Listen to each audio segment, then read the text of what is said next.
Então, hoje eu trouxe para a gente um estudo sobre culpa, remorso, né, entre aspas, arrependimento. Esse estudo é um estudo que eu tentei fazer um caminhamento para a gente poder entender por que nós chegamos a ter esses sentimentos tão frequentes. E por que a gente sente tanto esse sentimento de culpa? Porque todos nós estamos envoltos a uns dos sentimentos que estão impedindo que a gente consiga dar passos mais largos, né? Então, a primeira coisa que eu coloco para a gente é a questão do significado. Então, vamos lá. Olha que nós temos as duas coisas. A moça tem que passar junto comigo. Isso. Falta voluntária contra um dever. Falta voluntária. O que é uma falta voluntária? É uma falta que a gente sabe que está fazendo algo errado e assim mesmo faz. Nós vamos entender por quê. Uma omissão, um desleixo, que também vai chegar na mesma coisa. Efeito de deixar de fazer o que se deve fazer. E no Evangelho a gente tem, não basta a gente não fazer o mal. O mal é a ausência do bem. Ao não fazer o bem, automaticamente nós estamos deixando o mal crescer. E isso não tem nada de espírita, isso aí está no dicionário. Vamos lá. É um delito, um crime. Pode passar. Consequência de ter feito o que não se devia fazer. Olha só, está no dicionário. Por que culpa? Né? É aquela sensação que nós temos com a certeza de ter feito alguma coisa que a gente sabe que não deveria ter feito. Aí vem uma coisa muito interessante que eu achei que é a parte que não tem explicação. O que é uma inquietação? Um abatimento de consciência. Né? O que é isso? Né? E perceber que tem cometido uma falta, um erro e esse pecado para nós, entre aspas, né? Porque a gente não utiliza pecado. Pode passar. Então, algumas sensações que nós temos quando nós nos deparamos com essas culpas, que vão desde uma culpa pequena até aquelas que a gente não consegue carregar, que impede a gente de fazer coisas que nós precisamos para que nós possamos evoluir. Tá? No livro dos Espíritos, a parte terceira, nas leis morais, né, o capítulo 1, nós temos duas questões que eu achei muito importantes. Por que o dicionário disse para a gente que é uma falta que a gente comete sabendo que está fazendo uma coisa errada? E a explicação para nós, espíritas, está aqui. Deus deu a todos os homens meios de conhecer a sua lei? Claro, todos podem conhecê-la, embora nem todos a compreendam, ou a gente ainda não compreenda à medida que nós estamos nesse estágio, mas à medida que a gente for evoluindo, a gente vai compreendendo mais. E a mais linda de todas, que a gente em todas as religiões não tem, que todas estão escritas em alguma Bíblia, algum livro sagrado, a nossa resposta está na consciência. Então, nenhum de nós pode dizer simplesmente que não sabia, entendeu? Que ninguém contou, eu não sei ler, eu nunca li a Bíblia. Então, como é que eu posso saber? Está lá, gravadinho na nossa consciência. Isso aumenta a nossa responsabilidade e muito, né? Então, o que nós viemos fazer aqui? Né? E aonde nós chegamos com isso? O intuito nosso é evoluir, não é isso? O nosso intuito da encarnação não é evoluir, crescer em direção a Deus. Então, sempre, pode passar, amor, nós vamos ter a escolha dos caminhos. E aí é que a gente vai se pegar. Porque tem um grupo que resolve e vai no caminho reto. E não sei por que a gente resolveu escolher os caminhos, os outros, que não foram retos. Né? E acabou chegando onde nós chegamos, com esses sentimentos de culpa, com essas dores, com esses atrasos, com essas montes de situações que nós temos que resgatar. Então, vamos lá. E aí, devido a essas nossas escolhas, nós temos no Evangelho, né, capítulo 5, bem-aventurados os aflitos.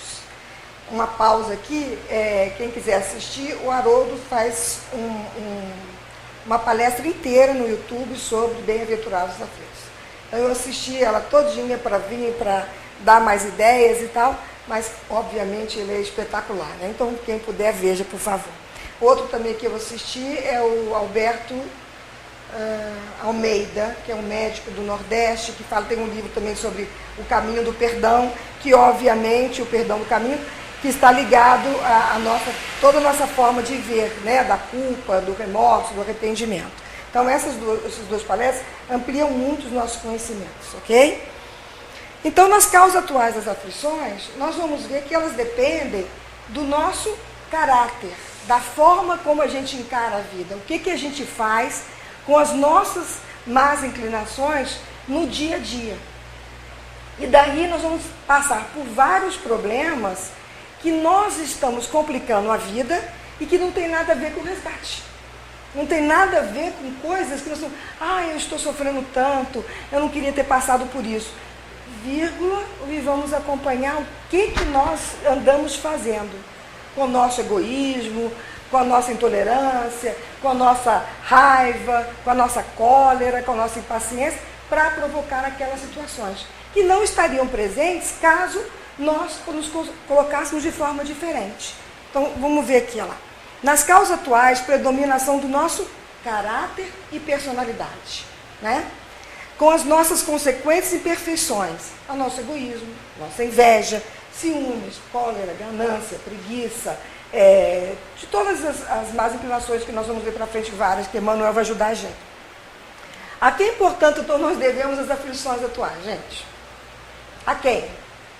A Deus, ao nosso passado ou a nós agora mesmo? Né? Então, isso é uma coisa que a gente tem que botar para a gente pensar e repensar diariamente. Pode passar. Ao contrário, entre aspas, que eu vou explicar a visão, das causas anteriores das aflições. São causas que acontecem com a gente. A gente tem um filho, nasce morto.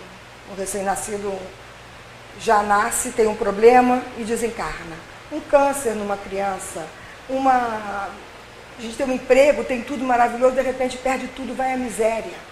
Um tsunami que vai carregando todo mundo que está em volta. Então são coisas que não dependem da gente, do nosso caráter e personalidade, na vida atual.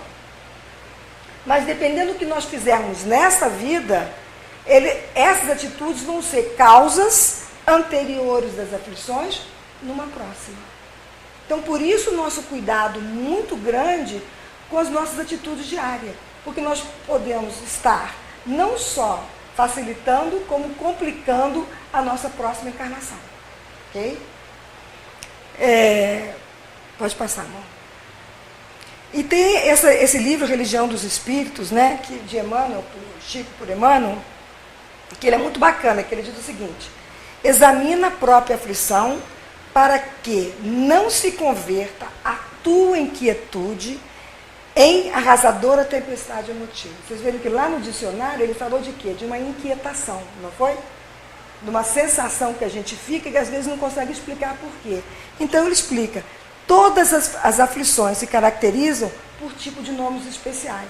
E Emmanuel traz para a gente, pode passar, uma forma bastante interessante. Ele diz lá, aflição do egoísmo chama-se egolatria. Quando eu fiz essa palestra, que eu já dei ano passado, eu não tinha escutado o Haroldo. Mas o Haroldo usa exatamente isso aqui, com explicações bem interessantes, mas que Emmanuel realmente esclarece. Então, assim, o egoísmo, toda vez que a gente tiver uma aflição dessa, o nome dela é consequente e é o que a gente sente, é a aflição que a gente sente. Então, ao sermos egoístas, ao não dividirmos com ninguém nada, causa aflição, porque ser bom traz felicidade, ser egoísta não traz. O vício vai levar à delinquência, né? Chama-se delinquência. A agressividade, a cólera. Então, toda vez que nós tivermos um momento de cólera, eu nunca vi ninguém feliz por estar numa situação colérica. Alguém já viu? Acabar de estar com bastante raiva, agredir o outro, falando, nossa, que felicidade. Alguém sente assim? A gente sente mal, né? Mesmo as pessoas altamente agressivas, elas não ficam bem consigo mesmas, depois de atitudes como essas, né? Então, a aflição do crime chama-se remorso. A do fanatismo chama-se intolerância. Olha como a gente está vivendo isso hoje, né? Então, toda vez que a gente se deparar com um sentimento de intolerância, pode buscar que nós estamos sendo fanáticos. Embora a gente não goste de se chamar como tal. Mas vá buscar lá na raiz que a gente vai encontrar. E isso também traz separação, dificuldades, né? Dores. A gente que está sentindo, o outro que está recebendo. A aflição da indisciplina chama desordem. Olha a indisciplina. A disciplina é uma coisa que a gente tem que buscar, né? Emmanuel diz para Chico, em primeiro lugar, disciplina. Segundo lugar, disciplina. Terceiro lugar, disciplina. Tudo bem que ele estava falando de uma disciplina moral maior, porque Chico já era extremamente organizado, disciplinado. Mas essas coisas pequenas da indisciplina, como, por exemplo, a gente sai, chega em casa cansado, pega uma chave do carro e resolve não botar no lugar. Não é isso? E vai. Só que no dia seguinte, em vez de você acordar 40 minutos antes, 1 hora antes, o que a gente faz? Acorda faltando 10 minutos, correndo. E aí começa a loucura do dia. Olha, cadê minha chave? Quem botou? Foi o filho que pegou, foi o que tá. E já começa a irritação. Então não dá tempo da pressa, não acha a chave, acha em cima da hora, sai correndo, vai para o trânsito, irritado. O primeiro que fizer uma cara feia ou entrar na frente é motivo de cólera, impaciência, estresse. Chega no trabalho já como? Alegre, tranquilo, harmônico? Não, agressivo. E aí o dia vai, no final já descontou em todo mundo, só porque não botou a chavinha no lugar. Coisa simples que a gente não faz todos os dias. E tem uma turma, se a gente fizer isso no Rio de Janeiro atualmente, e se você olhar para o outro nervoso, você pode acabar de sair de um tiro. E volta para casa desencarnado. Né? Causas anteriores, vai virar, não vai virar? Por quê? Por motivo de intolerância, de impaciência, de desorganização, de disciplina, a gente passou por uma situação dessa, a gente comprou uma situação que não era necessária. A aflição da brutalidade chama-se violência. Olha quanta violência a gente está vivendo hoje, verbal, da intolerância, né? De todo doméstica, de várias formas. A aflição da preguiça chama-se rebeldia, quer dizer, cadê a lei do trabalho? Nós estamos aqui para trabalhar, através do trabalho evoluir. Então, quando você não fica na preguiça, você está indo contra a lei de Deus. A nossa consciência está reclamando. Não tem como, a gente precisa produzir, a gente precisa crescer. A sovinice, miséria, que o sovina não deixa nem ele mesmo ter as coisas. Ele também não come direito, ele também guarda, ele também não coisas confortáveis, ele também não aproveita, não deixa o outro nem a si mesmo. Então, o outro desempenho de dor, de aflição. Né? A injustiça chama crueldade, vamos lá. A vaidade chama-se loucura. Eu acho que nós nunca vivemos uma época de tanta vaidade como agora. Né? Nunca se teve tanta vaidade como agora. O Brasil campeão de cirurgia plástica, de cremes, de não sei o que lá mais, eu não sei nem por que tanto, mas isso acaba sendo o quê? Sai um pouco do padrão do equilíbrio, de querer se cuidar, e vai virando uma coisa mais insana, né? Uma loucura realmente. Então a gente tem que tomar cuidado com esse meio termo. A aflição da inutilidade, da indiferença chama-se desânimo. Quer dizer, a pessoa que está indiferente é uma pessoa que já não está mais nem aí para a vida, nem para os outros, né? Então fica uma coisa bastante doentia. A gente estava até comentando hoje um amigo nosso que é alcoolista, que está numa fase exatamente essa, não se importa. Se tem emprego, se tem que comer, se onde vai dormir, se estão com raiva, se estão chateados. Simplesmente chegou numa fase que não importa mais nada. E isso, quantas aflições está causando e vai causar ainda posteriormente. A aflição da inutilidade, quer dizer, o inútil, aquele que não consegue ser útil, ele só queixa. Quem tem tempo para queixar é porque está faltando trabalho. Se estiver muito ocupado, não dá tempo para queixar. E se tem queixa, ela é muito rápida. Então a gente tem que estar sempre ocupado, fisicamente, mentalmente, emocionalmente. A aflição do ciúme chama desespero, da impaciência e intemperança. Por quê? A impaciência tem a ver com a falta de equilíbrio. Então, quando a gente está impaciente, e a gente ainda é muito impaciente, a gente acaba não tendo as medidas corretas das coisas. Então, também leva a grandes aflições.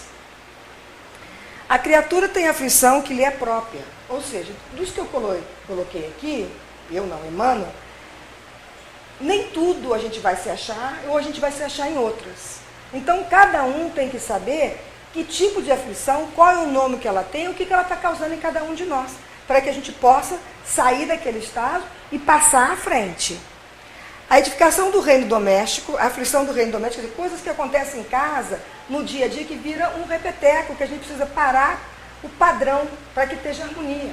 Então, que coisas nós estamos fazendo em casa que estão levando a aflições, a desordens, a brigas, a confusões, que nós podemos falar assim, peraí, qual dessas aflições, que nome tem, que estão direcionadas a mim e que eu posso contribuir para a maior harmonia? na esfera profissional, né, mental, de sentimentos, dos relacionamentos, né, que são as coisas mais difíceis que nós temos hoje em dia. E aí tem esses 4 tópicos que podem ser a mesma coisa, mas que eu gostaria que todo mundo prestasse atenção. Toda imperfeição leva ao sofrimento. Toda imperfeição. Então, nós somos imperfeitos? Somos. Toda vez que a gente estiver diante da nossa imperfeição, nós vamos ter, consequentemente, um sofrimento de volta. Então, a gente tem que saber olhar para diminuir essa nossa condição. Toda deformidade de caráter vai levar à aflição. Todo comportamento injusto vai levar a grandes sofrimentos, está faltando essa aí, para a nossa vida.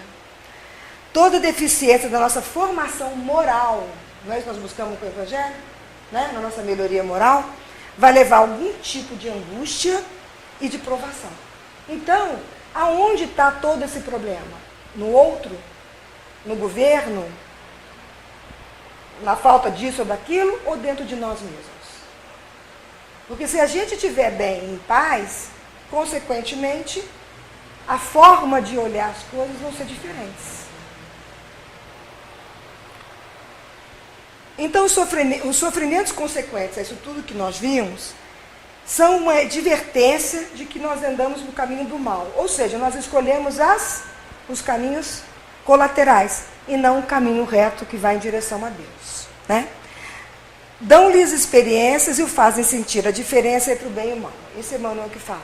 Então, por que a gente passa para isso? Para a gente saber. Né? Então, assim, é normal errar? É. Nós estamos num momento em que erramos muito? Sim. Só que a gente, com esses erros, com essas situações, a gente consegue fazer um julgamento melhor da situação. Porque a gente evoluiu, né? Nós viemos do mineral, vegetal, do animal, entramos no nominal, conseguimos ter depois os nossos instintos a razão, e com esse livre-arbítrio maravilhoso que nos foi dado, a gente consegue hoje fazer essa divisão, com clareza, porque está na nossa consciência a lei de Deus. Né? Pode passar. Joana de Ângeles, no Jesus e Atualidade, ela diz o seguinte: os tormentos humanos procedem da consciência de culpa de cada criatura. Então, esse tormento, essas aflições, como diz Emmanuel, e os tormentos, como diz Joana, vão levar a remorsos. E que vão ter alterações no nosso perispírito, né, na nossa mente, no nosso corpo, de uma forma ou de outra, dependendo de quanto a gente sente e da forma como a gente sente todas essas aflições.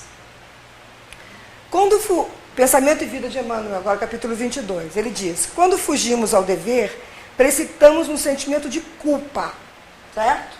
Então a gente foge ao dever, vem o sentimento de culpa, porque a gente sabia qual era o caminho, estava na nossa consciência o que é certo, e a gente fugiu, vem esse sentimento. E desse sentimento nós vamos ter o remorso com múltiplas manifestações. E aí vai depender de cada um e da situação. Só que nós vamos ver para frente, que tanto Emmanuel como Joana vão colocar, o remorso, ele pode ser ele é uma chamada de atenção, que a gente buscou um caminho diferente do que devia, e ao mesmo tempo, se a gente se mantiver, ele pode fazer brechas para obsessões, porque a gente começa a entrar em várias situações clínicas, até de depressão, e levando a essa sintonia com os espíritos, né, que não estão mais evoluídos do que a gente, mas muitas vezes mais sofridos do que nós. Ok? Ante a culpa que adquirimos, quase sempre somos subitamente visitados por uma silenciosa argumentação interior. Né? Então, a gente começa a sentir culpa, a gente começa a ter um questionamento interno. E esse questionamento interno, se a gente não tomar cuidado, primeiro ele vai, puxa, por que eu fiz isso? Depois ele pode ficar tão forte que a gente não dá conta e começa a culpar o outro. E a gente passa para o caminho da vítima e o outro é que é responsável pelo nosso sofrimento, pela nossa dor, pela nossa escolha do caminho errado, né? Ou o caminho ainda não apropriado. Aí, mas antes de chegar à culpa, que é uma bênção, eu lembrei, todo mundo aqui já leu o Nosso Lar? Quem não leu o Nosso Lar, levanta a mão, por favor. Ok, vamos ler o Nosso Lar. Vamos ler o Nosso Lar, porque é muito bacana toda essa parte de André Luiz, porque dá um conhecimento muito grande para a gente. E a gente lê a gente estuda, a gente relê, ainda fica com dúvida. Quando a gente lê de novo, aparecem coisas que a gente não tinha prestado atenção, à medida que a gente vai amadurecendo. Então, nunca a gente lê o livro e fala assim, poxa, eu sabia isso aqui plenamente, é impressionante, então vale a pena. Mas tem um capítulo que me chama a atenção, que é o 31, que é da vampira, que tem uma senhora toda esfarrapada, pedindo pelo amor de Deus, que chega nos portões do nosso lar. E a hora que ela chega, o Justino simplesmente corre para avisar, porque ela passou de uma parte que não poderia ter passado. Ele olha e vai chamar o irmão Paulo, porque ela tem 58 pontos negros. E para o André Luiz, que não podia enxergar, ele não sabia o que era, mas para o pessoal mais já acostumado, ele via e sabia que ela tinha assassinado 58 bebês recém-natos. Então, na mesma hora, André Luiz, nessa fase muito engraçado, muito questionador, ainda não aceitando as coisas direito, sempre querendo a bandeira de ajudar, e bababá do jeito dele, né? Faltava desconhecimentos que a gente faz muito. Ele corre com a Narcisa, mesmo Narcisa, que é a enfermeira que está junto dele, que tem mais de experiência, e os dois se tomam de compaixão pela senhora, né? E fala, meu Deus, mas vamos ajudá-la. A Narcisa fala assim, não, deixa que eu cuido dela, eu me comprometo. E ela, mas assim, eu quero ajuda, aquela cara de piedade, bababá. Irmão Paulo, com muito mais sabedoria, ele olha e fala assim, minha irmã, o que queres, né? Por que você fez isso? Na hora que ele manda para ela um questionamento das atitudes, aí aquele ar todinho cai. E ela vira uma fera. Fala, eu vim buscar o paraíso que eu mereço, que foi falado que eu ia ter. Eu não fiz outra coisa não ajudar aquelas mulheres que precisavam, bababá, e começa a brigar, a berrar. E aí os outros tomam de susto e falam assim, puxa, como a gente não conhece o que é uma aparência e como que a pessoa se sente. Então, por que eu trouxe esse exemplo? Porque ela não chegou no remorso. Ela está com remorso, gente? Ela tem consciência do erro que fez e quer melhorar? Não. Ela quer um lugar no nosso lar, que ela está achando que vai entrar, vai ficar deitada comendo uva, sendo abanada para o anjo. Porque provavelmente é a visão que ela tinha. Mal sabia ela que entrar do portão para dentro, só ia trabalhar e cada vez mais. Mas é essa visão, nem o remorso ela tinha chegado. Por isso que eles colocam, pode passar, que o remorso é uma bênção. Porque o remorso faz com que a gente fique incomodado, inquieto, como a gente viu lá no início. Alguma coisa não está bem. Eu estou fora da minha estrada. Então, no Consolador, Emmanuel fala, o remorso é uma punição? Não, claro que não. O remorso é uma força que prepara o arrependimento. Né? Com este, é a energia que precede o esforço regenerador. Quer dizer, então, são etapas, mais ou menos, que a gente cumpre. Tem as pessoas, os mais evoluídos, que de repente pode ser da culpa direto para arrependimento ou para reparação, né? Eu esqueci o nome agora do médico, me falhou aqui, americano, que fez mais de 80 mil abortos. Newman, esqueci, depois eu trago para vocês. E ele, quando ele teve acesso a uma ultrassonografia, que ele fez um estudo, e que ele viu o feto desesperado, sofrendo, tentando se esquivar da curetagem, né, do instrumento que estava ali machucando para matá-lo, ele faz, nesta vida, ele fez assim, e passou a ser o maior defensor do não aborto. Então, às vezes tem nessa vida mesmo, todos nós, dependendo de como a gente olha, uma grande oportunidade de sair da enrascada que a gente entrou e passar para o caminho oposto, né, e voltar para o nosso caminho reto. Então, primeiro o remorso, né, que pode levar a culpa, que leva o remorso, e depois a preparação da energia para o arrependimento. Pode passar.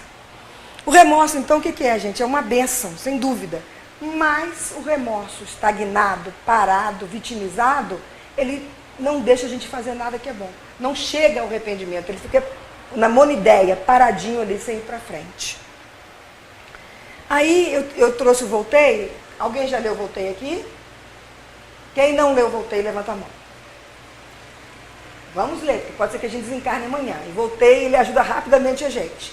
O Voltei é do Frederico Figner, que ele foi presidente, o vice-presidente, você sabe, Renato? Eu lembrei agora, da Federação Espírita, mas ele era um tcheco que foi parar nos Estados Unidos, depois veio para o Brasil, uma inteligência excepcional para a época dele, tá certo? Ele que trouxe as questões dos discos para cá. Ele era tão bom que ele ele era muito rico, que ele abriu a casa dele em Botafogo na época da cólera para virar hospital, para receber as pessoas. Mas era um homem muito duro, muito rígido, porque até era tcheco, né? Tem uma visão diferente da nossa. E ele falou para os amigos dele, falou, quando eu desencarnar, se isso tudo for verdade espírita, eu quero voltar e quero escrever um livro para vocês e que vocês saibam que fui eu. Então mostra o velório dele, mostra os comentários dos espíritas amigos e não amigos, volta todo o sofrimento ele passando, vendo aquilo, vê os obsessores atacando o ponto fraco dele. Então a história é muito bonita e alerta a gente para muita coisa, por isso que eu falo que vale a pena a gente ler. Mas tem uma passagem que eles vão passar pela ponte iluminada, quer dizer, que eles saem do umbral, me parece, para um lugar iluminado, e junto com eles, o doutor Bezerra que está caminhando todos eles, só para vocês verem. Um deles está ali e começa a ficar nervoso, e a tumba de espíritos atrasados começa, assassino, assassino. E uma coisa que era para ser harmônica começa a ficar desesperada. Por quê? Esse senhor que estava passando, mentalmente começou a falar, eu sou um assassino, eu não mereço. Quer dizer, Deus já tinha perdoado, Jesus já tinha perdoado, ele só foi recebido por Bezerra de Menezes, ninguém menos, ninguém mais, e não estava feliz porque não tinha se perdoado. E aí que ele fala, doutor Bezerra, dá uma chamada, bota na compostura e fala, essa forma de agir está atraindo irmãos infelizes e desequilibrando o nosso movimento de caminhada. Então, assim, o que eu queria passar é que essa sensação, embora seja uma bênção, um alerta, dependendo de como a gente ficar fixado nela, a gente não evolui. Pode passar. Sinais e sintomas de culpa. Pode dar origem a uma série de sintomas, né? Pode dar desde sintomas que vão levar a lesões, a questões físicas e emocionais, até as outras, né, que vão ser geridas de uma forma saudável e vão levar ao arrependimento. Então, por isso da questão hoje, é para que a gente... Vocês estão conseguindo me ver? Eu acho que eu fiquei atrás, agora que eu reparei isso. Está ruim aqui, amores? Se eu vejo aqui, eu não vejo aqui. Então, vamos para cá. Então, assim, quando a gente toma essa forma de entender a nossa culpa, faz total diferença de como nós vamos agir. Pode passar. Nunca se viu tanto em consultório como hoje, como doenças como depressão, ansiedade, não é isso? Melancolia. Tinha melancolia quando o pessoal tinha tuberculose, 1920, babá. Mas hoje as causas, às vezes, não são nem palpáveis. É um monte de sentimentos. Então, dentro dessa ideia fixa, que eu botei aquele vidrinho, a gente dentro da culpa, fechado, com uma monoideia só entre nós, a gente vira uma brecha para ser obsediado e nossos irmãos ficar em cima falando o quê? Culpada, você errou, você não merece, não é isso? E alguns sintomas que nós temos são da paralisação, a pessoa não faz nada. Ela para de produzir, beleza, né? Para quem está do lado de lá, em cima, a gente não vai para frente, tudo que quer que a gente fique parado. Procrastinação, isso é sinônimo de brasileiro. Vamos fazer hoje não, a gente faz amanhã, mais tarde, na semana que vem, no mês que vem, depois a gente faz. Então, esse adiar também tem a ver com uma angústia interna que a gente sente de não conseguir assumir o que a gente tem que fazer na hora. Então, ao invés de resolver, a gente fica com aquela inquietude, com aquela angústia e fala, não, depois eu faço. Deixa eu ver a novela, deixa eu ver um filme, deixa eu ler uma revista. Ou seja, deixa eu me envolver com uma ilusão, porque eu não tenho que enfrentar esse sentimento de aflição que está me incomodando. Todo mundo está entendendo até aí, gente? Ou está difícil? Está tranquilo? Insatisfação. Atendi hoje um paciente. Não, estou triste, estou insatisfeito. Com o quê? Não sabe dizer. Mas está passando fome? Não. Tem lá? Tenho. Está com a família? Estou. Está com alguma doença grave? Não. Mas é uma tristeza que eu não sei explicar, uma satisfação que eu não sei explicar. Né? E a gente sabe de onde vem isso. Nós abrimos essas brechas. Né? Irritação, mau humor, a cólera, a ansiedade, depressão, tristeza. tristeza, melancolia, desespero, inquietude, insegurança, um medo de fazer tudo, né?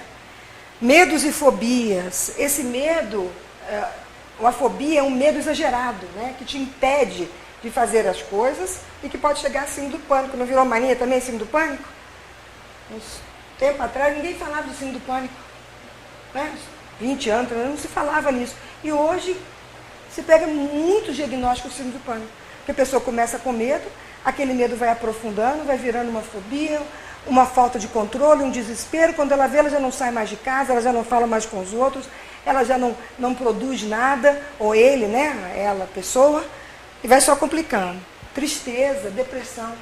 Então, quando a gente busca tudo isso, está lá na culpa, né? Está nesse sentimento doentio da forma de olhar para aquilo que deveria ser uma bênção, que deveria ser um sacode na gente. Olha só, essa aflição é porque a gente desviou. Volta para cá e continua. Ninguém está mandando você ficar para os lados sofrendo e parado, não. Vamos para frente. A culpa ainda está ligada, aí vem a Joana que fala isso, a culpa está ligada ao nosso lado infantil. A gente prefere entrar na vitimização do que assumir a responsabilidade e crescer. É muito mais fácil falar, ai, coitadinha de mim, eu sofro tanto, até porque quando a gente faz isso, todo mundo passa a mão na cabeça, não é? Você ligar para um vizinho e falar assim, nossa, estou sofrendo tanto, vem cá, minha amiga, eu te ajudo. Olha, comprei um carro maravilhoso, bate o telefone na sua cabeça. Porque aí dá aquela inveja, aquela raiva, né? Agora, dor, não, chama todo mundo a compaixão, todo mundo faz carinho. Então é melhor você passar por essa situação do que você simplesmente enfrentar, né? Ainda nos sentimos vítimas, condenamos o outro pelas nossas falhas. Então o que a gente mais faz é isso. Ao invés de assumir a nossa parte, o nosso quinhão, a gente fala, eu estou assim porque ele falou assim comigo, porque ela me tratou mal, porque ele não me deu o que ele falou, porque eu não recebi o carinho que eu devia, o amor, a palavra. E a gente vai se alterando nessa história e vai achando que nós temos todos os direitos e não precisamos de assumir os nossos deveres. Ok? Vamos lá. E aí? Quem é mais velho da minha época conhece isso aí, ó. Ó vida, ó dor, ó azar. Os mais novos não devem conhecer esse desenho. Conhecem? Nunca vi falar, né? Nem também não. Conhece? Os mais novos, na minha época tinha, que é o Lilipe, né? Tudo, ele andava com tudo em cima dele. Ó, aqui, ó o cachorrinho, ó a mocinha ali, né? Só você olhar, você vê, a gente carrega uma nuvem de tristeza, uma nuvem de dor, de tudo vai dar errado. Vamos lá. Quando trabalhamos o autoconhecimento, então tudo isso é para quê? Essa sacolejada, essa aflição, é que a gente tem que parar, e senão a gente fica repetindo a questão 919 de Santo Agostinho, conheça a ti mesmo, todo palestrante fala, não é maravilha? O duro é você chegar de noite e fazer o que ele fala. O duro é você falar assim, meu Deus, o que eu fiz hoje? Por que eu estou me sentindo aflita? Aonde está essa culpa que eu estou... Será que tem uma razão? Se tem ou não tem, o que eu tenho que fazer? Vamos produzir, vamos para frente, né? Então, nós temos que conhecer o que nós fomos pela forma como a gente está agindo agora. E a partir desse conhecimento nosso, a gente para de pensar que o outro tem que fazer alguma coisa para nós e a gente começa a fazer por nós mesmos, começa a caminhar, porque nós já aprendemos a andar. Normalmente, quando a gente tem 9 meses, 1 ano, a gente já aprende a andar, né? Um pouquinho mais nós estamos correndo. Saímos do sentimento de culpa, então, e passamos por uma etapa de ação. Porque a gente está vendo que essa aflição, esse sentimento, ele vai fazer por nós um movimento que não vai deixar a gente ficar paralisado. Porque nós não queremos ficar naquele vidrinho, no pote fechado, queremos? Que bote a gente ali, tampe a coisa, a gente fica paradinho ali, esperando os outros darem carinho, atenção, e a gente não produzindo nada. E tirando dos outros o tempo, né? Porque as pessoas deixam de produzir para cuidar de nós. Se a gente tem uma doença séria, mais do que justo.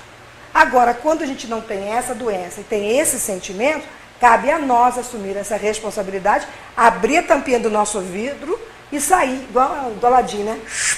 E assumir. Então, a gente sai do sentimento de culpa e passa por uma etapa de ação, de crescimento, né? De uma evolução consciente. E o Chico fala uma coisa que eu amo, né? Lá, embora ninguém possa voltar atrás e fazer um novo começo, pode ler todo mundo. Então, vamos ler todo mundo junto de novo. Vamos lá. Embora ninguém possa voltar atrás e fazer um novo começo, qualquer um tempo que ele botou aí? Aqui 2 horas? Ontem? Semana que vem? Agora. Entendeu? O Chico fala assim, agora o que é? Agora, nesse momento aqui, quando a gente sair do centro, quando chegar em casa, agora, o mais rápido possível, a gente pode fazer essas mudanças e devemos fazê-las. Pode passar. E aí vem então o arrependimento. O arrependimento é o contrário. Se no início ele estava carregando aquele peso arrastado, sofrido, agora ele carrega o mesmo peso com outro tipo de força, com uma outra vontade de fazer as coisas. Por quê? O arrependimento é uma mudança de direção na mente da gente, né? A gente já está pensando de forma diferente, nós mudamos atitudes, os nossos temperamentos, caráter, um trabalho que nós fazemos, né? Um trabalho evoluído. Então, arrependimento quer dizer o quê? A palavra é renovação. Olha que bacana. Então, arrepender-se é renovar-se, né? Ou seja, é recomeçar.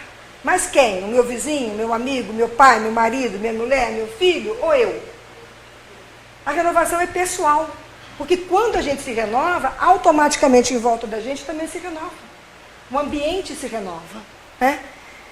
Então, é renovação de entendimento, é uma mudança de atitude, é uma atitude contrária, oposta à da culpa e do remorso que a gente tinha até então.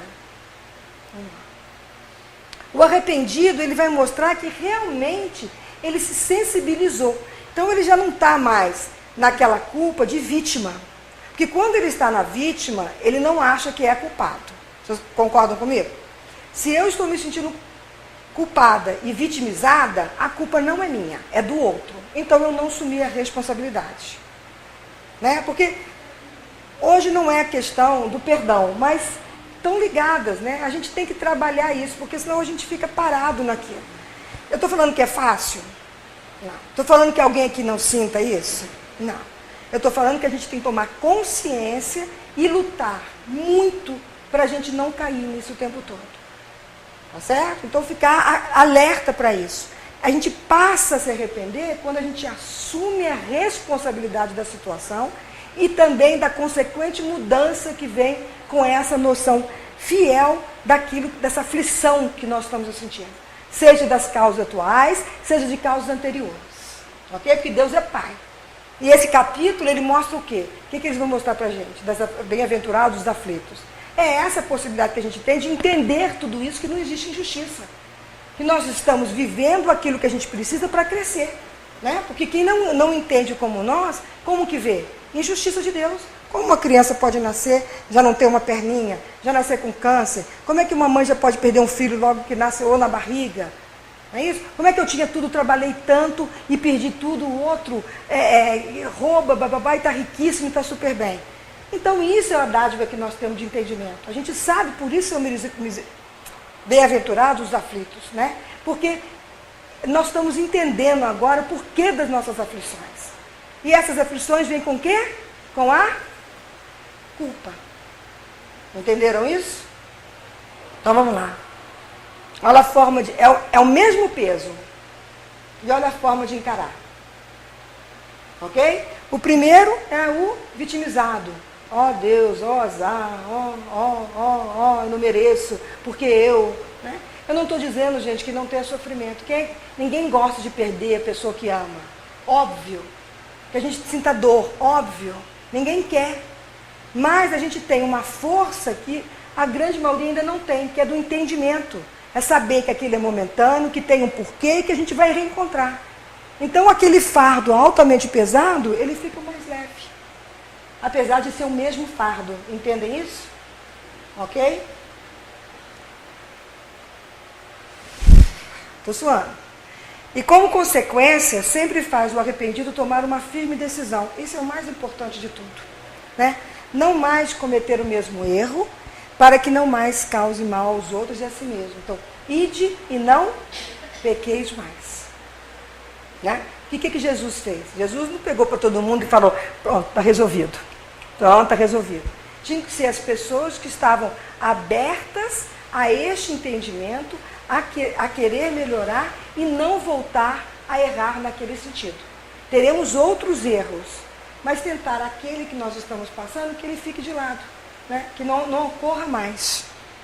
O arrependimento pode assim também ser considerado uma dor sentida por causa da dor causada. Ou seja, quando vem a compaixão. Então, eu fiz o outro sofrer, ou mesmo para nós mesmos. Eu me fiz sofrer. Então, eu tenho que ter a compaixão, quer dizer, o amor para comigo e para com o próximo, para que eu possa me perdoar, entender essa situação, passar para o arrependimento para a gente ter a fase seguinte. O mais brando, o mais tranquilo possível. Né? Sim. Eu trouxe só o Céu e o Inferno, capítulo 7, o item 16, acho que 17, para a gente lembrar que a história continua. Tá certo? Então, quem tiver animadinho hoje de noite, dar uma lidinha, seria muito, muito legal. Porque lá, o arrependimento, conquanto seja o primeiro passo para a regeneração, quer dizer, é o primeiro movimento real de melhoria, porque ele está consciente, não está vitimizado, né? Ele por si só não basta. Você não pode simplesmente, estou arrependido e pronto, acabou. O médico, eu esqueci o nome dele, que fez 80 mil abortos, fala assim, estou arrependido. Agora eu vou para casa e durmo em paz. Isso, na lei do universo, não funciona. Ele tem que contribuir, né, com o trabalho, energeticamente, mudando toda aquela situação que foi realizada. E ele escolheu uma forma maravilhosa nesta vida. Acredita-se hoje que ele tenha salvo muito mais vidas do que ele tirou. Né? Não sei o que vai acontecer com ele quando desencarnar. Eu sei que vai ser muito melhor, uma situação muito melhor do que se ele fosse direto e continuasse nesse trabalho. Então são precisas ainda a expiação e a reparação, que poderá anular o efeito, destruindo-lhe a causa. Se ele já conseguiu expiar, não sei, reparar muita coisa com certeza, e que já melhorou.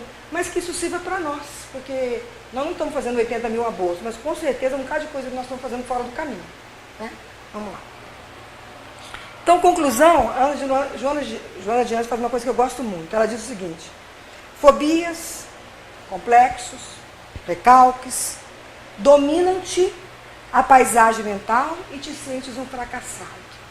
Quantos pacientes a gente pega que tem a sensação de que menos-valia, que é pior do que os outros, que não é capaz, que tudo vai dar errado, que ele vai falhar, deixa de fazer trabalhos, empregos por essa sensação. Isso vem de culpa.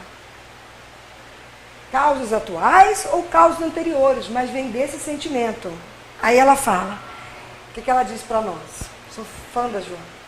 Retempera o ânimo e sai do refúgio dos teus tormentos para a luz clara da razão.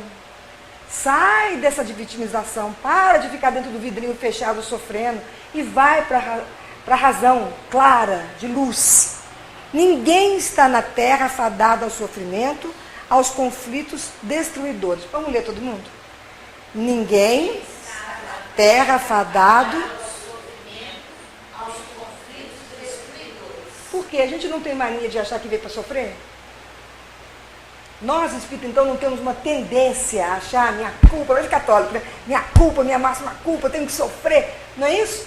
Mas como que vem o espírito de Joana e fala, ninguém, ela não falou eu, outro, você, ela falou, ninguém está na terra fadado ao sofrimento e aos conflitos destruidores, não foi para isso que nós viemos. Enquanto a gente não mudar essa mentalidade, a gente vai buscar sempre no sofrimento a resposta para a nossa culpa e a nossa dor. Né? E não é isso que eles querem de nós. Todos retornam ao mundo para aprender. Isso é colégio. Colégio não é punição, embora algumas crianças achem. Colégio não é punição, é lugar de aprendizado, de crescimento. E a Terra é uma escola para nós. Desse sentido, de aprendizado, de crescimento. E a gente veio para recuperar-se e reconstruir-se. Porque a gente sabe que desencarnado é muito mais lento. Então, que a prova aqui, ela é mais intensa, mas ela também faz com que a gente cresça mais. Na ausência do amor-ação, aparece-lhes a dor renovação. Então, a gente sacode, acorda, não faz isso, olha atenção, presta atenção. Insiste. Aí vem uma dor, que você vê se a gente acorda de outra forma. Só que a Joana fala no início que isso é um momento que a gente deve evitar ao máximo, porque não precisa dele. Né? Que a forma como a gente encara. Quando a gente tem fé realmente, a gente passa a aceitar as coisas, né? a gente tem uma dificuldade muito grande nessa fé, né? Todo dia a gente fala assim, com o outro a gente tem boas palavras. Quando é pra gente, a gente fala assim, mas por que comigo? Né? Estou sofrendo tanto. Isso a gente está vendo que está acontecendo no mundo que nem se compara ao que a gente está passando. E a gente não se vê como iluminado, como abençoado. Esquece disso. E aí ela diz, assim, dispõe-te a paz, a libertação dos tormentos, e lograrás alcançá-las, Joana de Anjos. Então é uma disposição o quê? Do outro, nossa, não é isso? Interior. Nós é que temos que buscar essa mudança. Pode passar. Pode passar, que já falei dela. Então, o que a gente faz? Eu sempre que faço esses estudos, eu fico pensando, meu Deus, tudo muito bonito, Joana fala lindo, Manuel também, mas o que eu faço? Como é que eu faço para melhorar no dia a dia, na prática, para não sair daqui só na blá, blá, blá, e quando sair da palestra, eu mesmo não melhorei nada, não é possível. Então, eu vou buscando, né? A primeira coisa é boa vontade seguida de coragem. Eu tenho que ter boa vontade em trabalhar mim mesmo, me autoconhecer. Eu tenho que saber quais são as minhas más inclinações, as minhas más inclinações, para saber aonde eu vou trabalhar. Não posso ficar procurando más inclinações do outro, que o outro é problema dele, né? E entrar com a coragem de trabalhar isso e melhorar. Pode passar. E aí tem, olha lá, ter consciência que tudo se encontra nos nossos pensamentos, né? Maus pensamentos intoxicam a alma, Joana. Se a gente pensa mal, obviamente, o que acontece com os nossos órgãos? Eles reproduzem isso através de doenças orgânicas, né? Então vira coisas emocionais, né? Psíquicas, doenças que vão começando. Começa com tristeza, melancolia, desânimo, depressão, preguiça, excesso de ansiedade. O que é ansiedade senão a falta de confiança? Não é isso? Por que a gente está ansioso? A gente está ansioso porque a gente não sabe o que vai acontecer amanhã, o que a pessoa vai fazer, o que pode acontecer. Então, se a gente acreditasse mesmo em Deus, a gente não teria essa ansiedade. Vai acontecer o que tiver que acontecer. E eu que faça o meu papel. Esse é o nosso grande treino. É realmente se entregar na mão de Deus e deixar Ele conduzir. A gente esquece de fazer isso, porque a gente precisa que nós somos mini-deuses. Porque se eu não fizer, então de repente Deus não faz. Ou Ele não resolve. Porque Ele não resolve da maneira que a gente quer. Por isso de causa essa ansiedade. E as doenças vão aparecendo. Pode passar. Volta um pouquinho, por favor. A outra. Olha como eu botei o símbolo, né? A culpa, ela prende a gente quando ela não é trabalhada. A gente fica preso. E ao entender tudo isso, a gente se liberta, porque a gente começa a dar um passo à frente. Pode passar. Como diz Joana, então, vamos parar de usar essa palavra culpa e passar para responsabilidade. Essa é a melhor parte. Então, quem é culpado fica no sofrimento ou se torna vítima. Quem é responsável é maduro. Joãozinho, você quebrou o vaso da mamãe? Quebrei. Então tá bom, meu filho, então vai catar os caquinhos e vamos vender docinhos para poder comprar o dinheiro, para ter dinheiro para comprar outro vasinho. Combinado? Combinado. É mais fácil ser responsável do que ficar, ai, eu quebrei, me perdão, desculpa, não sei o que, senão apanha daqui, faz dali. E a gente vai se distanciando do caminho que a gente tem que seguir, que na verdade ele é simples e é tranquilo. A gente é que movimenta mal. Ter certeza, gente, que não cai uma folha sem a permissão de Deus. Então, essa semana nós perdemos uma amiga que, por questões políticas, foi arrancada do trabalho, foi colocada a outra. Aquilo já me bateu uma angústia, uma revolta, né? Uma sensação de injustiça. Aí eu falei, meu Deus do céu, eu vou falar sobre culpa e arrependimento. Sossega, acalme-se. Vamos pensar. Tem que ter um motivo para isso. Por que uma está saindo, a outra está entrando? Por que foi permitido que fizesse aquilo? Eu não sei. Eu sei que eu passei a orar para que portas outras abrissem para ela, que outros empregos e outras situações melhores viessem. Então a gente tem que ter calma, porque se isso aconteceu, tem que ter uma permissão maior. Senão a gente fica dando poder a quem realmente não tem. E a coisa não evolui. E que Jesus está no comando, né?